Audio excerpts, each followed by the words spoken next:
Assalomu alaykum, hurmatli Gold.uz telekanalining tomoshabinlari. Shaxsiyat va haqiqat ko'rsatuvining navbatdagi sonini boshladik va ko'rsatuvimizning mehmoni O'zbekistonda xizmat ko'rsatgan artist, ustoz, san'atkor Tohir Saidov. Assalomu alaykum ustoz. Va alaykum assalom. Ustoz, avvalosi ko'rsatuvimizga rozilik bildirganingiz uchun sizga o'z tashakkurimni bildirib qolaman. Rahmat. Fursatdan foydalanib yurtdoshlarimiz bilan salomlashib olishingiz mumkin. Assalomu alaykum ahli Farg'ona, ahli Vodiy. Barchalarning xonadoninglarga hamisha Tangrining nuri yog'ilib tursin. Dasturxoninglar to'kin bo'lib, atrofida faqat va faqat yaxshi niyatli insonlar jamul-jam bo'laversin. Rahmat ustoz. Bu shaxsiyat va haqiqat ko'rsatuvini boshlashimizdan maqsad birinchi o'rinda insonlarga qandaydir bir ma'naviyat berish, ma'rifat berish, har bir sohani o'zini mutaxassislarni, shu sohada fidoyi bo'lib kelayotgan insonlar bilan biz suhbat quryapmizki, yurtdoshlarimiz shu ko'rsatuvimizni ko'rib qaysidir ma'noda o'ziga oz bo'lsa-da nimadir olsa, har bitta insonni bir o'ylab turgan maqsadiga biz ham oz bo'lsa-da erishgan bo'lamiz. Shu sababdan sizga ushbu suhbatni taklif qildikki, ya'ni mana shu o'zbek san'ati, o'zbek kinosi bo'yicha ozmi ko'pmi bir manfaatli suhbat olib borsak, xudo xolasa bir xayrli bo'lsa kerak. Barakalla. Siz bu boshlagan ishingizni avvalo yaratganning o'zi xayrli qilsin. Albatta inson dunyoga kelar ekanki, hamisha o'rganishda, izlanishda, o'zingizdagi bo'lgan kamchiliklarni boshqa bir odamda ko'rasiz. O'zingizdagi muvaffaqiyatlarni boshqa bir odamda ko'rasiz va o'zingiz uchun ma'lum darajada bir xulosa chiqarib olishingizga ish beradi. Haligi o'zbekda bir yaxshi maqol bor. Qovun qovundan rang oladi, qo'shni qo'shnidan erta turishni o'rganadi degan. Agar shu hamyurtlarimiz ichidan uni bosib kelayotgan ziyolilar hayoti, ijodi, ularni bosib o'tgan yo'li, ham hayotiy, ham ijodiy tajribalaridan xalqimiz manfaatdor bo'lsa, bu yaxshilikka qo'yilgan qadamlardan biri sanaladi. Yana shu o'rinda men mana shu ijodiy jamoaga va mana shu Gold.uz televideniyasini ijodiy xodimlariga o'z minnatdorchiligimni bildiraman.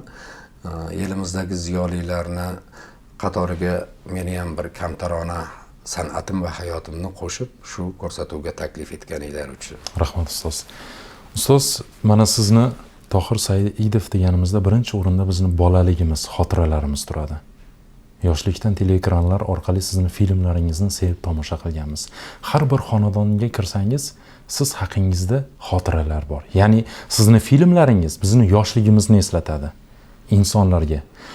Birinchi o'rindagi savolim shundan iboratki, Tohir Saidov o'zi kim hayotda? Ya'ni sizni har xil obrazlarda ko'rganmiz. Komediyada ham, tragediyada ham yoki boshqa bir obrazlarda ham har xil holatda ko'rganmiz, lekin asli hayotda Tohir Saidov o'zi qanday inson? Xo'p, endi men buning uchun uzoqroqdan gap boshlashimga to'g'ri keladi. Men ham shu O'zbekistonning har bitta oilasi qanday hayot kechirgan bo'lsa, xuddi shunday bir hayot kechirgan oilani farzandiman. Rahmatli ota-onalarim shu qishloq hayoti hammaga ma'lum. Farg'ona viloyatida shu ishchi dehqon oilasida 8 ta farzand tug'ilganmiz. O'sha farzandlarni 3-chisi, mendan katta 2 ta opam va mendan keyingilar, ukalarim, singillarim bor. Shunaqa qilib shu bolaligimizdan qishloq hayoti deb bejiz aytmadim, o'sha mol, qo'y, tovuq, unga o't ber, yem ber, qolaversa dehqonchilik, uzum bog'larimiz, olma bog'larimiz bo'lardi. O'sha bog'larimizda ishlab, bolalikdan mehnatda chiniqib, o'sib katta bo'ldik. Endi o'sha paytlardagi tuzumda hozir mana yurtimiz hurlikka, mustaqillikka erishgandan keyin yosh bolalarimizni ishlarga jalb qilish keskin to'xtatildi. Dala ishlari bilan yosh bolalarni mehnatidan foydalanilmaydi. Lekin u Sovet davrida tug'ilib o'sganmizki, u paytlarda shu 6-sinfdan u yog'i dalaga chiqib turib, o'sha paxtani to ekilishidan tortib, g'o'zapoyani tergunga qadarli o'sha kolxozchi bo'lib ham ishlaganmiz. Da endi har bitta insonni qalbida har bir ishga, har bir kasbga havas bo'ladi. Bizni nafaqat qishlog'imizda, qarindosh urug'imizda qolaversa, bizni umuman Xorazmning men yashaydigan bo'lagida birorta mana shu teatr va kino san'atiga qiziqib va shu yo'ldan yurgan insonni o'zini men topolmaganman o'sha paytlarda. Shu maktabdagi o'qituvchilarimga rahmat aytamanki, shu o'tkaziladigan KVNlar, hozir uni QVZ deydi, sinflararo. Shuni ikkitadan 3-sharti san'atga bag'ishlangan qandaydir bir intermediya shu fanga, fizika, matematika yoki geografiyaga xos bo'lgan intermediyalar ijro qilish yoki bo'lmasa birorta bir pyesadan bir lavhani ijro qilib berish shartlari bo'lardi. Shu shartlarni bajarish asnosida meni qilayotgan ishlarim maktabdoshlarimga, o'qituvchilarimga ma'qul bo'lgan. Bu narsalar keyin nafaqat mana shunaqa musobaqalarimizda qolaversa, maktabda o'tkaziladigan turli xil tadbirlarda, san'at bayramlarida ishtirok etdik. Asta-astalik bilan shu sohaga ishtiyoq uyg'onib bordi-yu, men shu yo'lda o'zimni bir sinab ko'rsamchi degan fikr tug'ilib, shu sohaga keyin institutni qidirdim, topdim va uni shartlarini o'rgandim. Maktabni bitirib shu institutga keldim. Bir ma'lumotni eshitib qoldim. Ya'ni mana shu sizni o'sha vaqtdagi mahallaga kino filmlar qo'yilar ekan yoki boshqa bir tadbirlar bo'lar ekan va sizni ilk marotaba qaysidir ma'noda san'at yo'liga qo'lingizdan yetaklab bir inson olib kirgan. To'g'ri. Va u insonni siz sahnada ko'rgansiz. To'g'ri. Bu paytlarda endi biz endi o'sha kolxoz klubi deyilardi. O'sha klubda Hamza nomidagi O'zbek davlat akademik drama teatrini Oltin devor spektakli gastrol safari bilan yoz oylarida bizning qishlog'imizga kelgan. O'shanda o'zimdan kichkina ukam bor. Shu ukam bilan tomosha ko'rishga borganmiz-u, lekin kirish uchun bitta odamga qo'limizdagi chaqa tangalarimiz yetadi. Ikkalamiz kirishimizga yetmaydi. U endi o'sha qishki klubda edi-da, yozgi klubda bo'lsa biz choralarini ko'rardik uni. Devordan oshib o'tish, tutga tirmashib ko'rish degan narsalarni. Endi yopiq klubda bo'lganligi uchun bu narsalarni biz qila olmaganmiz-da. Shuning uchun ukamga aytamanki, men kiramanda ko'rib turib senga zo'r qilib gapirib beraman. Yo'q dedim, men kiraman, senga gapirib beraman deb talashib turganimizda endi qishloqqa kelib dekoratsiyalar qurilgan bo'lsa ham odamlar kiryapti. Aktyorlarga endi o'sha paytda raislarimiz, rahbarlar bir piyola choy berib, mehmon qilib, endi ular tomoshani boshlash uchun qatorlashib kelayotgan payti bo'lganda, ikkalamiz tortishib turgan pulga kimningdir baquvvat qo'li changal solgan. Shunday tortib olsam, pulni yaxshi ko'rar ekansan-a dedi. O'zimizga yetmay turibdi bu. Siz ham kelib bizni pulimizga yopishasiz desa, yetmayaptimi? Qani, bu yoqqa yurlaring deb turib, ukam bilan meni yelkamizdan shundoq ushab turib, o'sha bilet yurtib turgan opaga aytdiki, "Men shu ikkita bola kirib ketsin, opa" dedi. Keyin bizni kirgizib yubordi. Yugurib borib o'sha sahnani oldida, mana o'tirg'ichlarga-ku katta yoshdagilar o'tiradi, biz o'sha oraliqlardagi bo'sh joylarda yerga tizzalab o'tirib olib tomosha ko'rardik. Necha yoshda ko'rardik. O'sha paytlarda bir bo'lsa 5-sinf, 6-sinf bola bo'lgandirman. Deb keyin tomosha boshlandi. Boshlangandan keyin ne ko'z bilan ko'raylikki, bizni o'sha qo'limga, pulimga changal solgan odam sahnada rol o'ynab yuribdi. Bu O'zbekiston xalq artisti, ustoz san'atkorimiz Erkin Komilov.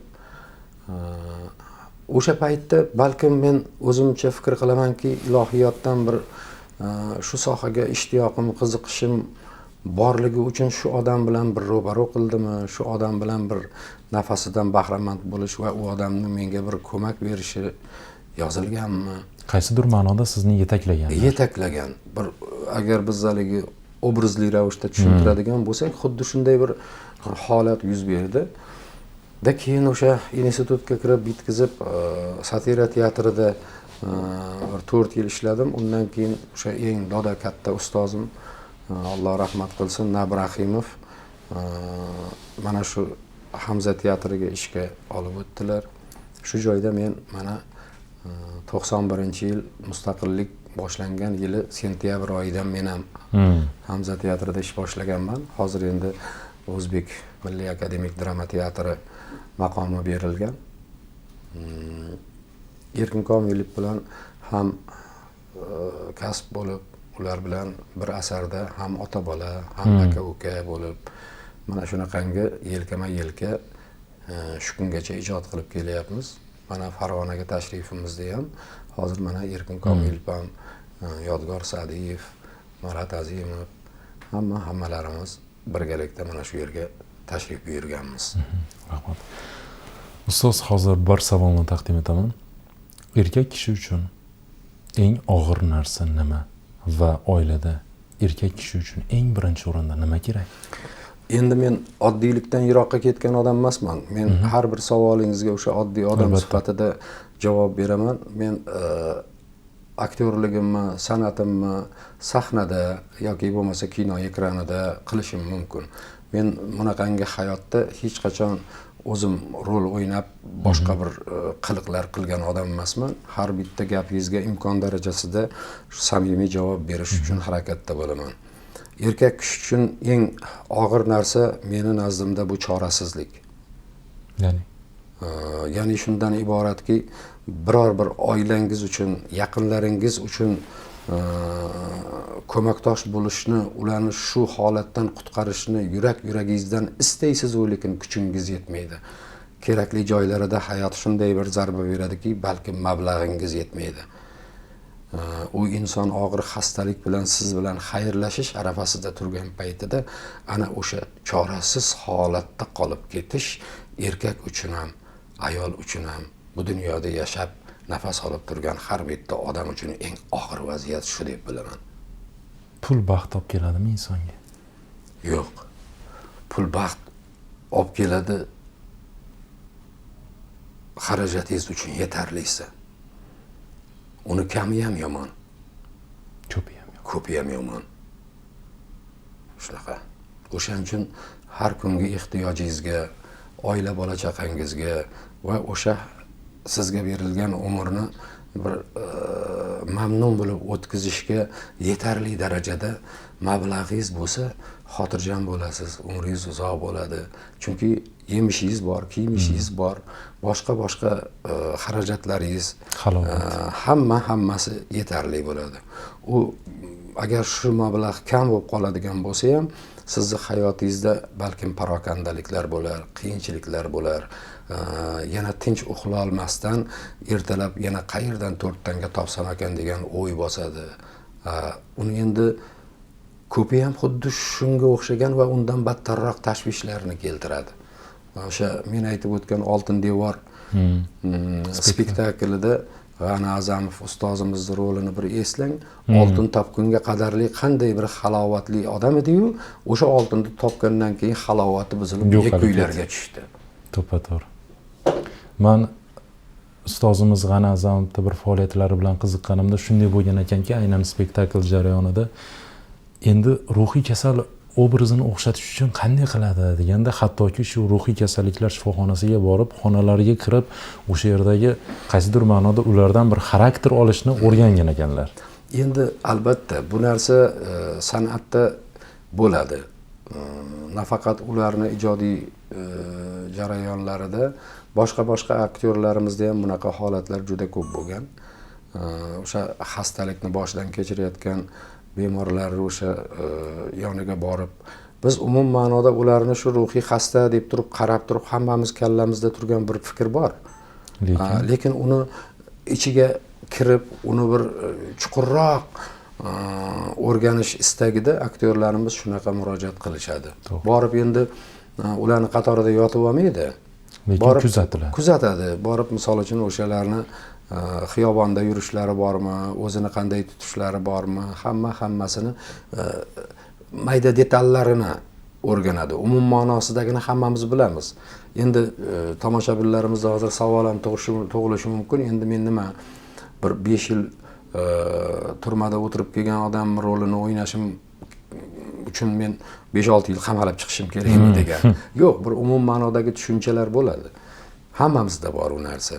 Gadoy rolini o'ynash lozim bo'ladigan bo'lsa, uni ham qanday bo'lishi haqida fikrimiz bor. Ruhiy xastaniki ham bor, o'g'riniki ham bor, to'g'riniki ham bor, shohu gadoni hammasini yo bo'lmasa bir huquq tartibot xodimlarini obrazlarini yaratishda ham umum ma'noda ham tomoshabin ham aktyor uni yaxshi biladi.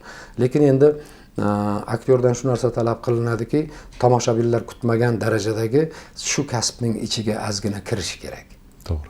Ularga qiziqarli bo'lishi uchun o'sha kasb egalari bilan ham suhbat bo'lib, ulardan fikrlar olib, shunaqa izlanishlar aktyor hayotida bo'ladi. Shuning uchun aktyor kim deyilganda aktyor hech kim. Aktyor hech kim bo'lsa shunda hamma bo'la oladi. To'g'ri. degan gapni aytishgan. Bu gapga qo'shilaman. Agarda Tohir Saidovning hayotini film tarzida ishlansa, u film qaysi janrda bo'lardi? Endi Tohir Saidovning umri faqat bir g'am-g'ussa bilan, katta qiyinchiliklar bilan o'tgan qismlarini bir film qilsa bo'ladi, u tragediya deb janriga to'g'ri keladi. Keyin uni bir mayli shu qiyinchiliklarni bosib o'tish jarayonidagi o'zidan o'tkazgan hissiyotlarini namoyish etish uchun drama yoki melodrama qilsa bo'ladi. Tohir Saidovning quvonchli kunlari, baxtli kunlari va qolaversa do'sti yoron ulfatlari bilan, o'zining yaqin do'stlari bilan qilingan askiya, xursandchilik joylarini ya boshidan o'tkazgan har xil qiziq voqealarni film qilinadigan bo'lsa, bu komediya janri bo'ladi. Demak, bu Tohir Saidovning hayot yo'lini, ijod yo'lini biror bir janr bilan chegaralab bo'lmaydi. Bu deganimki, nafaqat o'zim misolimda keltiryapman, boshqalarning ham hayoti xuddi shundan iborat. Qaysi kasb egasi bo'lmasin, uning quvonchli kuni bor, uning qiynalgan kuni bor, uning yoki bo'lmasa juda bir yaqinidan judo bo'lib turib, tragik holatga tushgan kunlari ham bor. To'g'ri. Biroz falsafiy savol beraman. Agarda sizni hayotingizning so'nggi daqiqalariga yetguncha taxminan 1 kun vaqtingiz bor va siz mana shu 1 kun muddatda eng asosiy qaysi 3 ta ishni bajargan bo'lardingiz? Xo'sh. Agar shu menga ma'lum bo'ladigan bo'lsa, oxiratga ketayotgan har bitta to'g'ri va noto'g'ri yo'l bosib o'tgan odam Allohdan qilgan gunohlarini mag'firat qilishini so'raydi. Men albatta shuni so'ragan bo'lardim. Ikkinchisi, yana yaratgan egamga murojaat qilib, mening qilgan gunohlarimning kasri mendan dunyoga keltirgan, sen bergan farzandlarimga kasr urmasin derdim. Va uchinchisi, meni nomimni abadiy davom ettiradigan zurriyotlarimga baxt va saodat va rizq, sihat salomatlik berishini so'rardim. Dunyoda umr ko'rayotgan har bitta inson hayotida cheksiz, chegarasiz. Agar ranjiyman men, ranjidim deb uni bir qopga yig'ib yuradigan bo'lsa, dunyolarga sig'may ketadi. O'sha ranjitgan holatdan o'tdingizmi, buni bandasi ham, Tangri ham, hammasini talabi unutish va kechirimli bo'lish deyiladi. Hayotda shunday voqealar bo'ladi, uni unutib bo'lmaydi. Kechirib ham bo'lmaydi. Lekin insonga berilgan Tangridan shunday bir sinovki, ana shu narsani qil deydi. Qilish kerak shuni. O'zingizda shunga kuch topa olishingiz lozim. Har narsani davosi vaqt. Mayli, shu kuni shayton bayroq tikkan kuni shu narsani eplay olmassiz. Lekin baribir inson yostiqqa bosh qo'yib har kuni yerni eshitadi. Yerning o'zi aytadi unga Mavruda yetganligini va uni unutish va kechirish lozim ekanligini. Meni hayotimda ham misol uchun boshqa har bir inson singari ranjigan holatlarim, quvongan holatlarim, baxtga to'lib ketgan kunlarim, omadli kunlarim, yutqizgan paytlarim hammasi bo'lgan. Hozir ham qarama-qarshiliksiz umr yo'q. Barchasiga aql bilan, ehtiyotkorlik bilan, chidam va bardosh bilan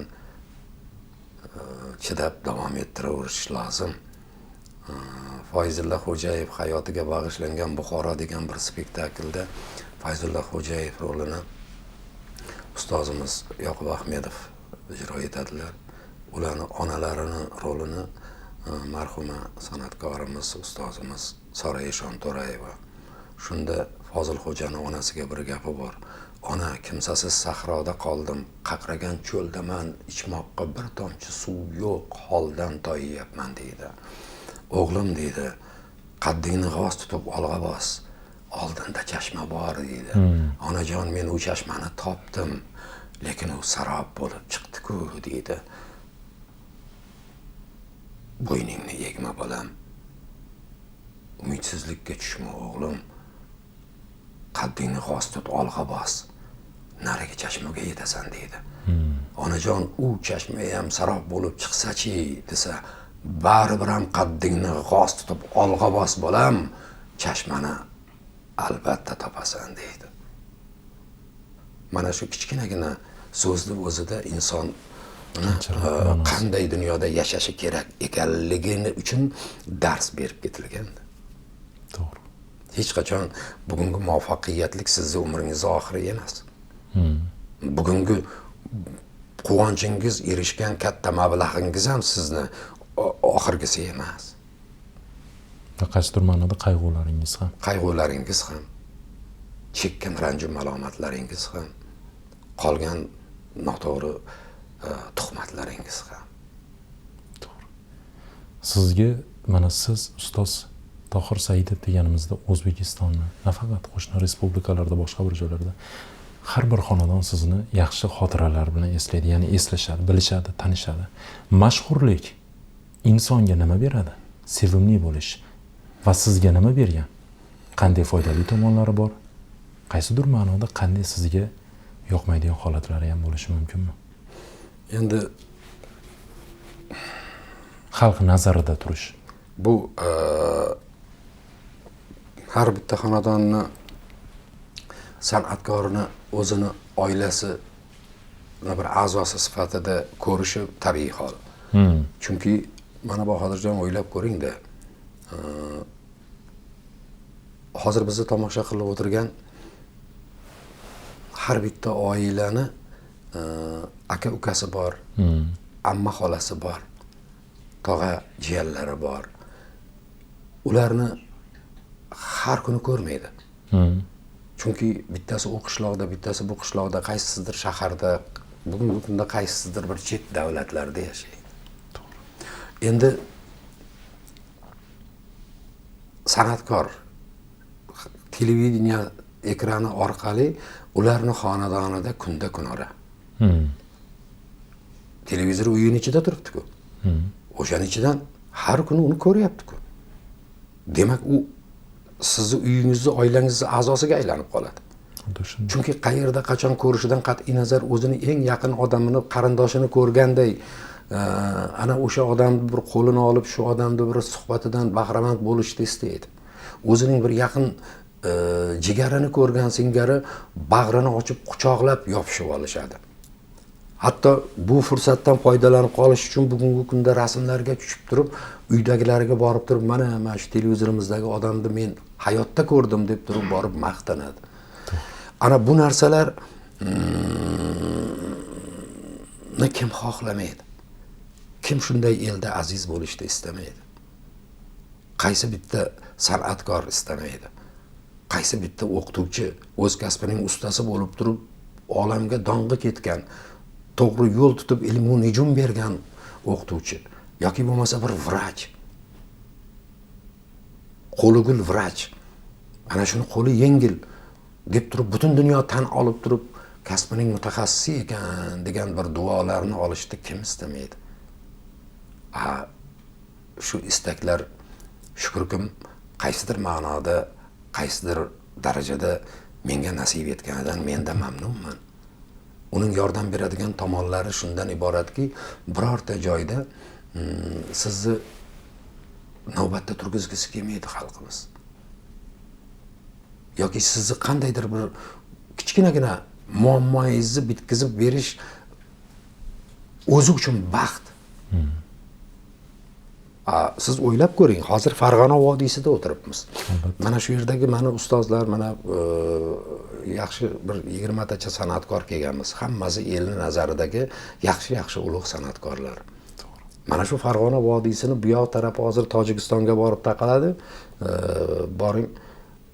Mana shu yerdan ertalab men piyodalab chiqsamda, to Qoraqalpog'iston Orol bo'yiga qadarli meni shu yerda yurib yo'l-yo'lakay qaysi kafe, qaysi choyxonaga kirsam, unga kirmasimdan mayli meni ketayotganimni ko'rib turib, o'zini uyiga zo'rlab olib kirib turib, osh-ovqat berib, yotoq joy beradiganlar topilmaydi deb o'ylaysizmi? Albatta. Meni qolgan umrim yetmaydi mana shu masofani bosib o'tishga. To'g'ri. Chunki har kuni mehmondorchilik, har kuni ular bilan birgalikda bir piyola choy ichish, ular bilan ham suhbat bo'lish, ular mening hojatimni chiqarib, meni quvonchimni ko'rish, baxtiga muyassar bo'lishini ko'rishni o'zi baxt emasmi? To'g'ri. Mana shunday yozg'itni agar taqdiri azal rost bo'lsa, menga yozganidan juda ham mamnunman va baxtliman. To'g'ri. Nolishga haqqim yo'q, uyat bo'ladi. O'zi yemagan ovqatini mening tashrifim uchun tayyorlashsa, o'zlari mehmon kelsa solaman deb taxlab qo'ygan ko'rpachalarni meni tegimga solishsa, bolalaridan, nevaralaridan nariroqqa bir yashirib mehmon kelsa dasturxonga qo'yaman degan shirinliklarini men kelganimda ayamasdan dasturxoniga chiqarib solsa, uyiga kirib kelganimda qanday quvongan bo'lsa, meni shu uydan chiqarmasdan mana shu yerda qolishimni, mana shu yerda yana bir pas bo'lishimni istab turganini ko'zlaridan chaqnayotgan nurni ko'rish baxtini menga bergan Allohdan o'rgili. O'sha Shukur Burxonovlar o'ynagan, Nabirahimovlar, Soray Eshonto'rayevalar o'ynagan filmlar, Hamza Umarovlar, Rahim Pirmuhamedovlar o'ynagan u davrda. Ana undan keyin mana Erkin Komilov, Yodgor Sa'diyev, Said Komil Umarov, Karim Mirxodiyev, Bekzod Hamrayev yoki bo'lmasa Bekzod Muhammad Karimov, Saydulla Maldaxanov, Dalorom Megamberdiyeva. Xo'p, mana shu bizni pokoleniya aktyorlar ijrosida O'zbek film kinostudiyasi tomonidan suratga olingan filmlarda birortasida mana shu faxshlar insoniyatni, millatimizni boshqa bir yo'lga boshlab ketish uchun xatti-harakatlar sezganmisiz? Bunday holat kuzatilmagan. Rejissyorlar Zulfiqor Musoqov, Jahongir Qosimov, Jahongir Ahmedov, Rustam Sa'diyev yoki rahmatli Bahrom Yoqubovlar tomonidan suratga olingan filmlar. Bizni zamonamizda. Albatta bu oltin tasmalarda. Ana, xo'p, bu narsalarni guvohi bo'lganmisiz? Yo'q. Endi hozirgi rejissyorlarimiz haqida gapiraylik. Mana Jahongir Ahmedov. Islomxo'ja filmini qarang. Juda ham katta masshtabda olingan. Xo'p, ana undan keyin Ilhaqda aytaylik. Undan keyin yaqinda olingan Bahodir Yalangto'sh filmini olaylik. Shu singari rejissyorlarimiz O'zbek film kinostudiyasida film suratga olyapti. Butun dunyo bo'ylab hammaga ma'qul-ku. Nega unga mukofot beradi? Yoki birortasini tanimasa, birortasini bilmasa, yoki u yerda qarindosh urug'chilik, unga yon bosish degan narsa yo'q. Dunyo ringiga chiqdingizmi, demak ana o'sha yerda mushtimingiz zo'r bo'lsagina g'alaba qozonasiz. Bu kinolarimiz muvaffaqiyat qozonib kelyapti-yu. Nega endi hammasini bir qo'shib turib tavqilanatga uchrab kino deyilaveradi? Hamma narsani o'zini otini aytish kerak. Roman, she'r, masal, hikoya har bittasini o'zining nomi bormi? Demakki bu tasmaga olingan lentani ham o'zining nomi bor. Hozir qo'yib bersa, siz bilan meni suhbatimni ham televideniya orqali ko'rsatsa, kino deb qabul qilish kerakmi? Yo'q. Bu ko'rsatuv bu. Intervyu bu. Hammasini o'zining nomi borda axir. Sizga har bir qahramoningizni hayotiga kirish og'ir yuk emasmi? Har bir qahramoningizni hayotida yashash. Yo'q. Chunki bu agar men bu narsalarda qiynaldim. Mana u rolda izlanishlarimda juda mashaqqatlar chekdim. Bu rosa qiyin bo'ldi.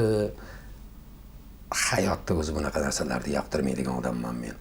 Meni birov ushlab turgan joyi yo'q. Qiynaldim, bor ket. Ana bozorchilik qilgin, dehqonchilik qilgin. Bir yigit qo'lida, bilagida kuchi bo'lsa, aqli idroki bo'lsa, har bir kasbni qilib ham qornini to'q, egnini o't qilib yurishi mumkin. Sen shu sohaga kirdingmi, shu sohada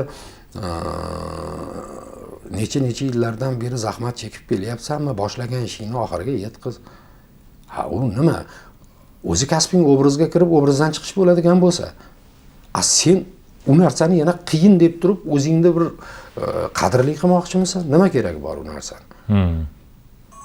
Xo'p, suvoqchiga suvoq suvash, g'isht terish quruvchiga qiyinmi?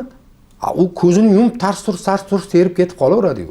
Lekin uni ishini men qiladigan bo'lsam, ikki dunyoda bajara olmayman. Endi u quruvchi ham meni kasbimni bajara olmaydi, chunki bu sohaning mutaxassisi emas-da u.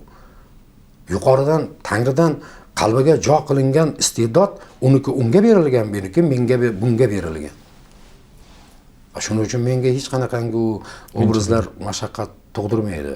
Chunki bir narsa bo'lish kerakki, o'zini jismu jasadiga, ko'ngil mulki ruhiyatiga mos bo'lgan, qo'pol qilib tushuntiradigan bo'lsam, aktyorga rol tushish kerak. Yomon aktyor bo'lmaydi.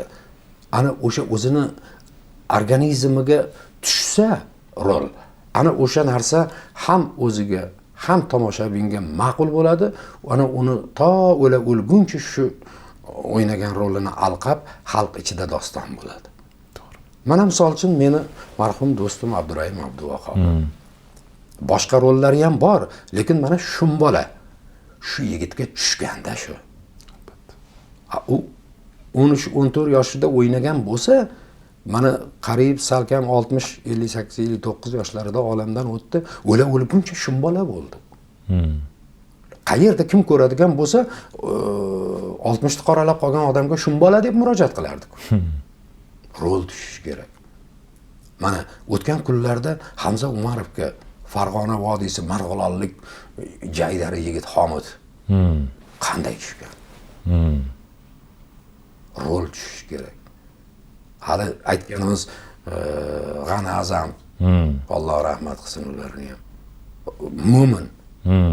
Qanaqa? Ana rol tushdi unga, bo'ldi. Juda ham. Keyin mana bu aktyor zo'rmi, mana bu aktyor zo'rmi? U aktyor zo'r, bu aktyor zo'r emas deyishadi. Lekin mana xo'p Shukur Burxon juda bir buyuk san'atkor. G'ani Azamov bir buyuk san'atkor. Bu drama, tragediya yo'nalishi bo'yicha mahorat egasi. Bu komediya janri bo'yicha. Endi G'ani akamni Shukur akani o'ynagan rollarida tasavvur qila olasizmi? Yoki Shukur akani G'ani akani rolini o'ynashini tasavvur qila olasizmi? Yo'q-da. Uniki. Mana men ham shu teatrimizda ko'plab ustozlarimiz ham, tomoshabinlarimiz tomonidan ham ko'plab aytishdi. Endi unga qayta murojaat qilingani ham yo'q-ku, lekin taklif sifatida kiritishdi. O'sha marhum O'zbekiston xalq artisti ustozimiz Obid Yunusovni haligi dutorchalib na bo'ldi Nigora O'tkuri. O'sha rolni siz qilsangiz bo'lar ekan, sizga juda ham tushadi-da. Yo'q. Tushmaydi u. Men Obid Yunusovni ko'rgan tomoshabinlarni oldiga qanday mahoratda ishlatib chiqmay baribir Obid Yunusov bo'la olmayman men. U odam bilan ketdi u. Endi uni qayta qabul qila olmaydi. Bu narsani sinovdan o'tgan joylarini ham misol keltirishim mumkin. Muqimiy teatrida Soyib Xo'jayev tomonidan Toshbolta oshiq roli ijro qilingan, oradan vaqtlar o'tgandan keyin ancha vaqtdan keyin bu asarga murojaat qilib qaytib ko'rishdi. Husan aka, rahmatli Sharif Husan aka ijro qiladigan bo'ldi. Lekin xalq Husan aka yomon aktyor emas. Lekin uni roli emas ekanda. Soyibxo'jayevni tomosha qilgani singari Husan Sharipni qabul qila olmadik. Xuddi shuda. Mana o'tgan kelinlar qo'zg'alon. Zaynab Sadriyeva spektaklida o'sha Farmonbibini o'ynaydilar. Lekin kino olingan paytida Farmonbibini Tursunoy Jafarovami shular ijro qildilar. Biz xalqimiz uni ham qabul qila olmadi qancha vaqtlar. Shu o'zini xarakteriga, o'zini ruhiyatiga rol tushsa, el sevadi. Tohir Saidovni eng orzu qilgan obrazlari bormi, rollari? Bor edi. Men o'sha ikki dunyo o'rtasidagi bir mustahkam ko'prik vazifasini bajara olgan, hozirgi kungacha meditsina charxpalagi shu inson ilmi orqasidan tebranib va yangiliklar yaratilib kelyapti. Ajdodimiz, bobokalonimiz Ibn Sino. Men uning yigitlik davrlarini o'ynashni orzu qildim. O'sha asarga afsuski na teatr, na kinoda murojaat qilinmadi o'sha paytlarda. Undan keyin uni kattaroq bo'lgan paytlarini ham bir o'ynarman degan orzu yuragimda qolgan edi. Afsuski o'yinga ham murojaat bo'lmadi. Endi mana yaqin yillarda qarasam, o'sha Ibn Sino 56-57 yoshlarida dunyodan o'tib ketgan. Endi men hozir 60 ga kiryapman. Demak, men u filmda yoki u spektaklda rol o'ynash orzusidan mahrumman va orzusizligicha qolib ketdi. O'sha narsani juda yaxshi ko'rib o'ynashni istagan edim. Lekin bu armon bo'ldi. Armon bo'ldi. Aktyor uchun o'zi eng birinchi o'rinda nima kerak? Sog'lom tana, sog'lom aql, keng dunyoqarash va muvaffaqiyatdan havolanmaslik, elni oyoq uchida ko'rsatmaslik va kamtarlikni shior etib umr ko'rish. Mana bugungi vaqtda albatta parodiya san'ati qaysidir ma'noda yaxshi rivojlanyapti yurtimizda. Ya'ni ustoz san'atkorlarni yoki ularni ovozlarini deymizmi yoki xatti-harakatlarini mana shu yosh bir ijodkorlarimiz o'xshatishyapti. Ustoz san'atkor To'lqin Tojiyevning bir gaplari bor. Ularga shunday savol berishganki, ya'ni To'lqin Tojiyevni o'xshatisha oladimi degan savolda yo'q. To'lqin Tojiyev, Abrahimov bularni hech kim o'xshata olmaydi va har bir san'atkorni o'xshatish mumkin emas. Ularni qaysidir ma'noda biror bir o'xshamagan kamchiligini topib turib, o'shani olib chiqishlari mumkin. Lekin To'lqin Tojiyev bitta, Abrahimov bitta bo'ldi. San'atkor bitta bo'ladi va ularni o'xshatish mumkin emas deb fikr bildirganlar. Bu fikrga qanday qaraysiz? Ya'ni parodiya san'ati. O'zbekchasiga qanday tushuntirsam ekan? Tvorческий sharj deydi. Ijodiy hazil. Ijodiy hazil. Kasbdoshlar o'rtasidagi bir-biriga bo'lgan bir qandaydir askiya hazili bu. Hazili bu. Ijodkorning ijodkorga nisbatan qilayotgan hazili. Uni shu ma'noda qabul qilish kerak. Uni qaysidir san'atkorni masxaralayotgan deb qarash kerak emas. Masxaralayotgan sifatida qarash kerak bo'ladi, qachonki quyushqondan chiqqan joyida. O'sha odamning ovozi bilan maza-bemaza haqiqiysini og'zidan chiqmagan gaplarni keltirganida. Agar u o'ynagan rollardan parchalarni, uni ijrosida, uni tilidan misol uchun kimnigadir yaxshi tilakni bildirish, yo tug'ilgan kuni bilan, yo to'y tabrigini, mayli. Lekin haqoratli so'zlarni qaysidir odamga o'xshatib ovozi orqali chiqarsa, bu quyushqondan chiqish bo'ladi. Bu narsalarni qabul qila olmaymiz. Lekin u hazillarni biz qabul qila olamiz. Hech qachon To'lqin Tojiyev to'g'ri aytib o'tganlar. Hech qachon u ovozini o'xshatgan bilan Nabrahim bo'lib qolmasligi haqiqat. Yoki To'lqin Tojiyev bo'lib qolmasligi haq. Uchun Bahodirjonni o'xshatishim mumkin. Lekin men Bahodirjon emasman. Uni qandaydir ma'noda yurish-turishlarini, qiliqlarini o'xshatarman, ovozini o'xshata olmayman. Ovozini o'xshatsam qiliqlari o'xshamaydi. Hamma tomonini 100% egalladim degan joyda uning qalbini o'xshata olmayman. ongini, tafakkurini, dunyo qarashini, uning ko'zidan chiqib kelayotgan nurni o'xshata olmayman. Chunki u odamlarga alohida berilgan. Agarda sizga 3 ta imkoniyat berilganda, 3 ta imkoniyat berilganda va sizni qaysidir ma'noda ushalib bo'lmaydigan orzularingizni amalga oshirish imkoniyati berilganda, siz qaysi orzularni tanlagan bo'lardingiz? San'at olamidan tashqari. Endi inson borki, orzu bilan yashaydi. Shuning uchun ruslarda bir maqola bor, Nadejda umирает последним deydi. Umid oxirida o'ladi deydi. O'sha umid, orzu bilan yashaydi. Men agar 3 ta imkoniyat beriladigan bo'lsa, qalbimga tugilgan orzu umidlarimda bir chekkadan boshlab davom ettiraverardim. Nechta bo'lishini sanab ham o'tirmasdim. Ulgurganimcha o'shalarni uddasidan chiqib qolishni harakatida bo'lardim. Orzular o'zgarib turadi. Bugungi qilgan orzungiz, istagingiz erishganingizdan keyin yangi orzularni yetaklab keladi.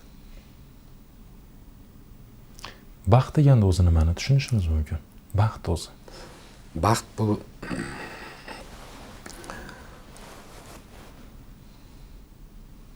bu yorug' dunyoga kelishni o'zi. Bu yorug' dunyoga kela olmasdan yo'lda qolganlar qancha? To'g'ri. Tug'ilishi kerak bo'lgan farzandlar tug'ilmay qolganlari qancha? Yoshlar o'limidan nimaga hamma qattiq azob chekadi? Qariyalarning iymonini bersin deb qo'ya qoladi. Oxirati obod bo'lsin deb duo qilib qo'ya qoladi. Lekin yoshlarni bu dunyoni tark etishi har bitta qalbni vayron qilib ketadi. Chunki u yoshdan sizga menga o'xshagan o'g'illar tug'ilishi mumkin edi. Avlod davom ettiruvchi go'zal qizlar tug'ilishi mumkin edi. Davom etishi kerak bo'lgan narsa bitta shaxs uchun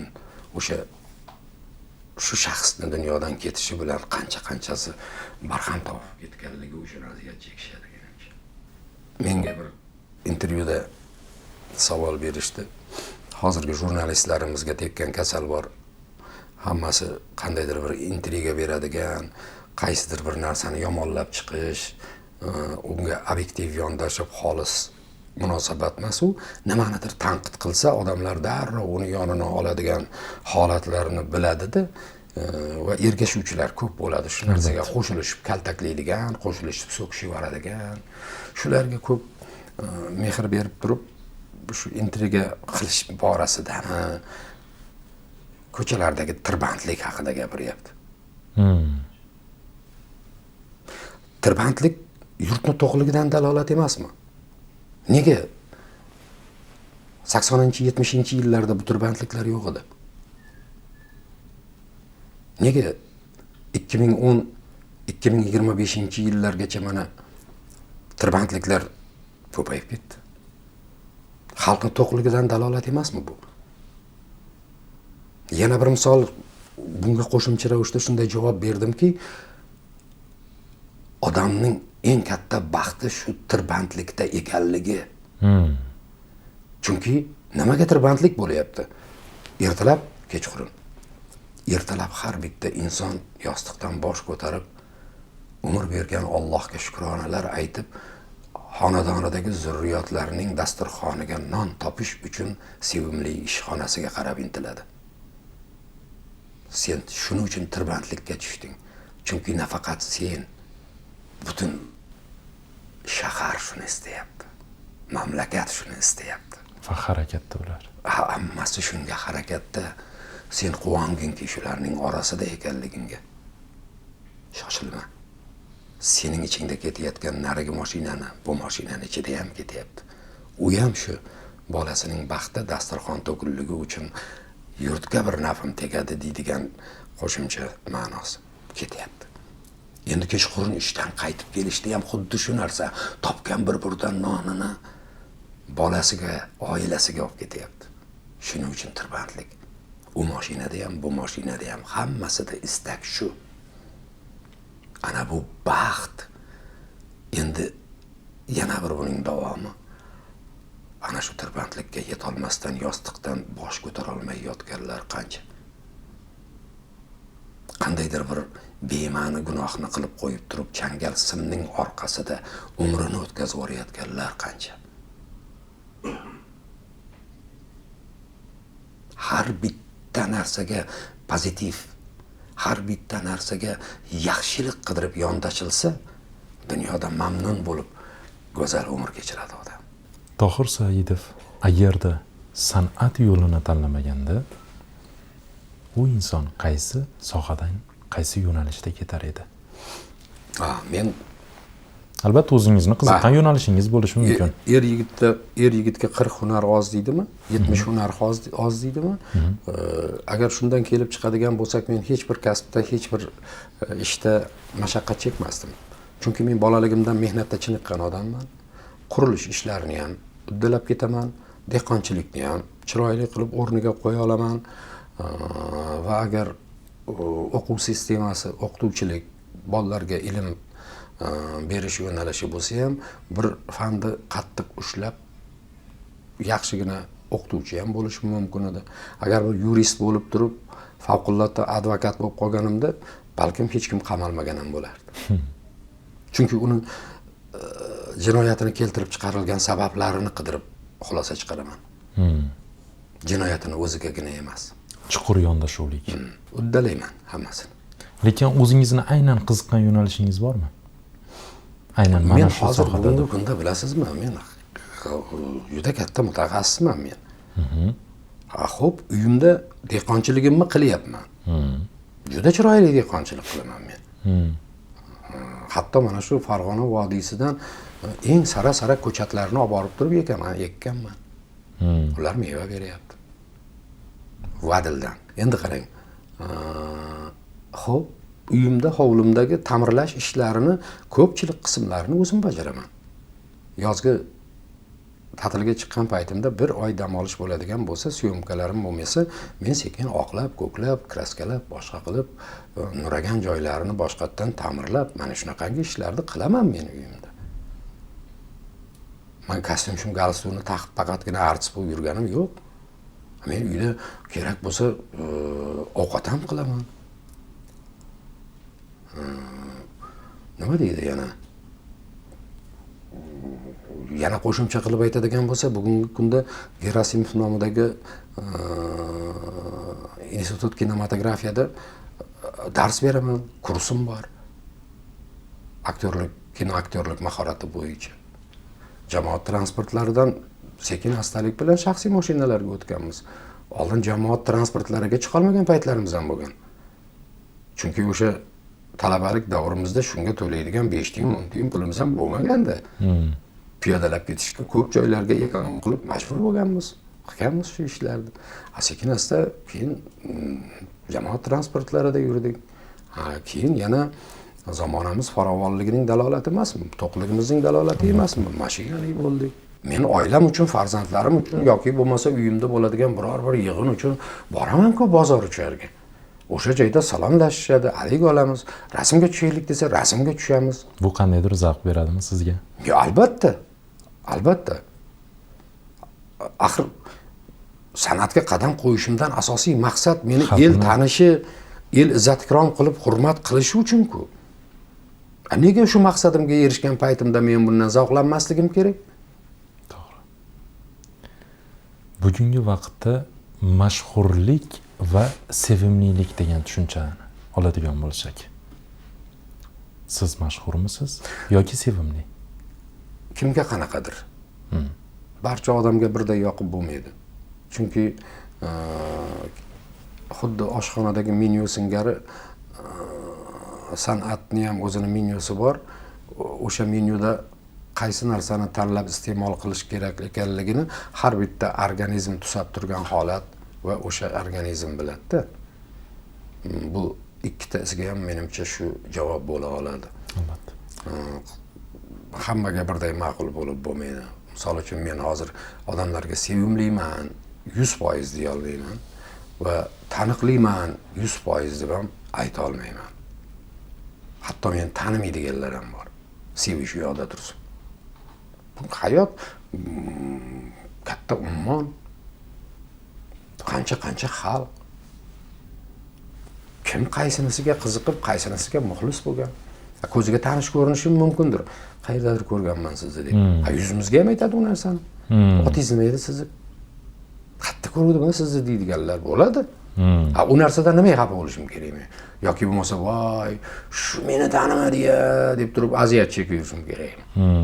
Chunki sen uni vkusidagi odam emassan, san'atkor emassan. Artist bo'ldiki, hammaga yoqish kerak degan gap emas-da bu.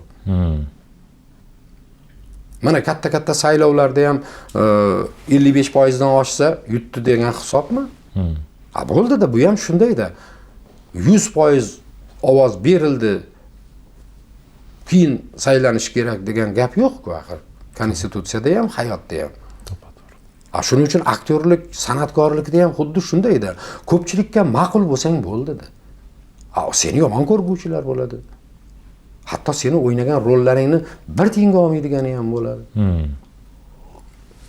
U haq. Bu bilan sen yomon aktyor, yomon artist ekanligingni dalolati emas. U shaxsiy fikri. Bu fikri, uning fikri. Uning rakursdan qarashi. To'g'ri. Bugungi vaqtda farzandlaringiz qaysi sohalarda faoliyat yuritishmoqda, agarda sir bo'lmasa? Nega sir bo'ladi? Meni 3 ta farzandim bor. 2 ta qizim, 1 ta o'g'lim. Hozir ular o'zlari oilali ota-onalar bo'lishgan ular ham. Nevaralarim bor 4 ta. Endi hammasidan. Katta qizimni kasbi transport sohasi bo'yicha ishlaydi. Ikkinchi qizim sizlarning soha bo'yicha mahalla telekanalida rejissyor bo'lib ishlaydi. O'g'lim qishloq xo'jaligiga mana ximiyaviy o'g'itlar tarqatadigan idoralarda birida ishlaydi o'sha. Nimada? Qishloq xo'jalik sohasi. Demak, sizlarning avlodingizdagi san'atkor faqat siz. Hozircha shunday. Va kelajakda farzandlaringiz, nabiralaringiz san'at yo'lidan ketishni agarda istasa, ularga sizni hech qanday qarshiligingiz yoki boshqa? Yo'q, men farzandlarimga ham qarshi bo'lmaganman. Nevaralarimga ham qarshi bo'lmayman. Hozir endi bular o'sish paytida ularning mayli aktyor, aktrisa bo'laman deydiganlari ham bor. Lekin u hali ularning oxirgi qarori emas. Chunki haligi bu sohani ko'rsa uni ma'qullab qoladigan payti, bu sohani ko'rsa buni ma'qullab qoladigan orzulari o'zgaruvchan payti ularni. Hali mustahkam bir yo'lni tanlab, men mana shu yo'ldan ketaman degan qat'iy qaror qaror qabul qilishiga hali bor. Yoshda bular yosh. Otaxonlarimiz bilan, onaxonlarimiz bilan suhbatlashib qolsangiz, shularning gaplarini orasida bir gap chiqadiki, nimani xor qilsang, shunga zor bo'lasan deydi. Bu gap tagida juda katta ma'nolar bor. Ana u ma'nolarni har bitta inson mag'zini chaqib, o'z miyasida o'ylab xulosa qilish kerak va shu bilan yashash kerak. Hech bir narsani xor qilish kerak emas. Chunki har bittasi uning ne'mat. Quruvchining qurgan uyini ham, o'qituvchining bergan ilmu ziyosini ham, vaholanki cho'ponni boqqan qo'yu molini, dehqonni yetishtirgan nozi ne'matlarini hech bittasini xor qilish kerak emas. Jumladan men o'z kasbimga bog'laydigan bo'lsam, biz yaratayotgan spektakl va kino asarlarni ham. Har bitta xor qilingan narsaga zor bo'linadimi? Demakki, uning qadri oshadi, vaqt kerak bo'ladi unga. Misol uchun, o'tmishdagi kinolar palonday edi, hozirgi kinolarning rasvosi chiqib ketdi degan so'zimiz avvalidagi gaplar. Chet el kinolari nihoyatda zo'r, bizniki bo'lmaydi. Lekin borib turib chet el kinolari bilan bahslashganda nimaga oliy o'rinlarga ancha-muncha filmlarimiz ega bo'lyapti? Bilasizmi? Mana shu kino asarlar misolida aytadigan bo'lsak, har bitta narsani vaqt o'tgan sayin mag'zi chiqa boradi. Jumladan filmlarni ham. Tasavvur qilishingiz uchun oddiy bir qurtni og'zingizga solgandan keyin shimigan sayin uning mazasi chiqa boradi. Sizga rohat bera boshlaydi. Kinolar ham shu. Mana o'tmishdagi filmlarimiz nima uchun bugungi kunda yaxshi-yu, bugungi filmlarimiz yomon deyishadi. Chet el filmlari yaxshi-yu, bugungi kunda biz tomonidan olinayotgan filmlar o'xshamayapti deydi. O'sha o'tmishdagi olingan filmlar davrida ham gazeta va jurnallarda xalq orasida tanqidiy fikrlar bo'lgan. Aktyorlarning ijrosiga, rejissyorning mahoratiga nisbatan ham. Va mazmun mantig'iga ham e'tirozlar bo'lgan. Yillar davomida shu narsalarning o'rinlarini alqash, maqtash egalladi. Sababi o'sha paytdagi ijro etgan aktyorlarimizni Shukur Burxonov, Saroy Eshonto'rayeva, Hamza Umarov, Rahim Pirmuhamedov singari aktyorlarimizni bugungi avlod shaxsini tanimaydi. Ularni faqat yaratgan obraziga qarab o'sha material ichida baho beradi.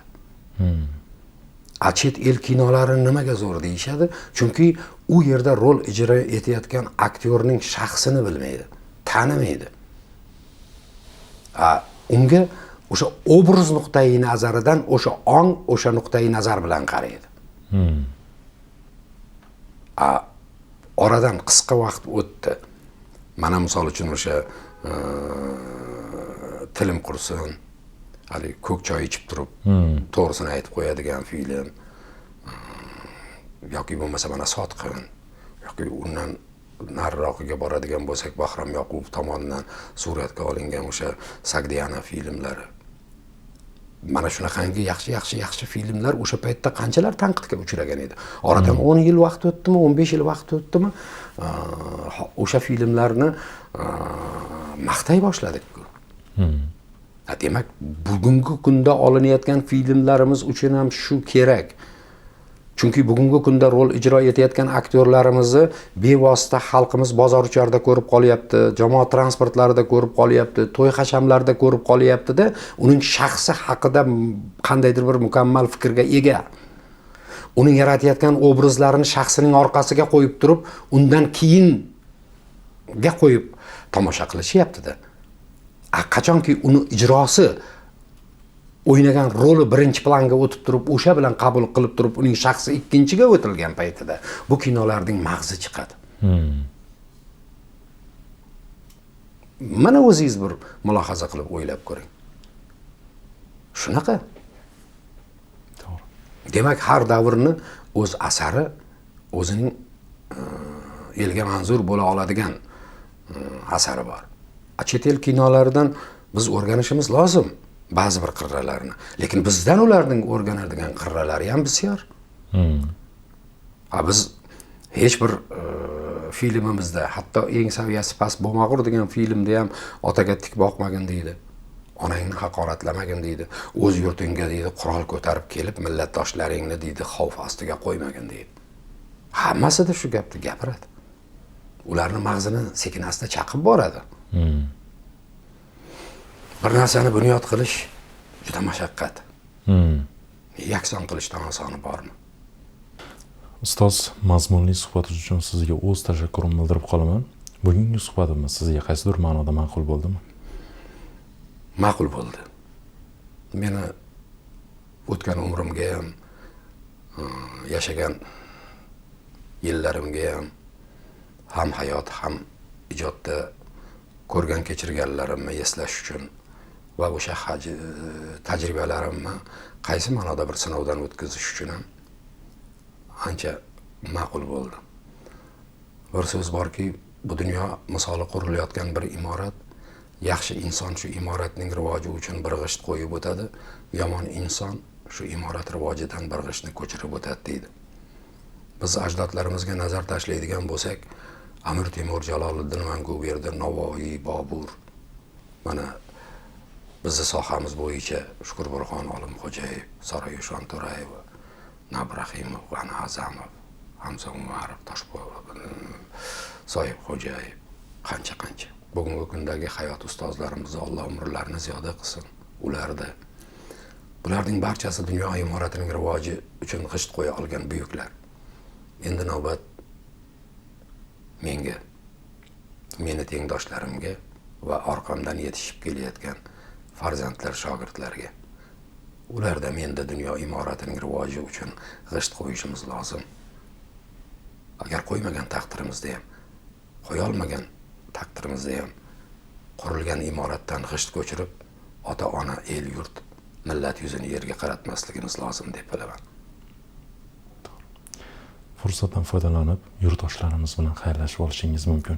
Vodiy nafaqat bizni O'zbekistonimizni, Markaziy Osiyo qolaversa, butun yer kurrasini eng so'lim, eng bir go'zal go'shalaridan biri. Ana shu go'zal go'shada istiqomat qilayotgan qalbi daryo, mehribon insonlarning barchasining xonadoniga tinchlik va xotirjamlikni tilayman. Boshlaridan Tangrining nuri yog'ilib turaversin. Hamisha dasturxonlari to'kin bo'lib, atrofida yaxshi niyatli insonlar jamuljam bo'lsin. Hurmatli yurtdoshlar, muhtaram do'stlar, shaxsiyat va haqiqat ko'rsatuvining navbatdagi soni ham o'z nihoyasiga yetdi. Albatta, kelgusi dasturlarda ko'rishguncha sog' omon bo'ling. Rahmat. Rahmat hammaga.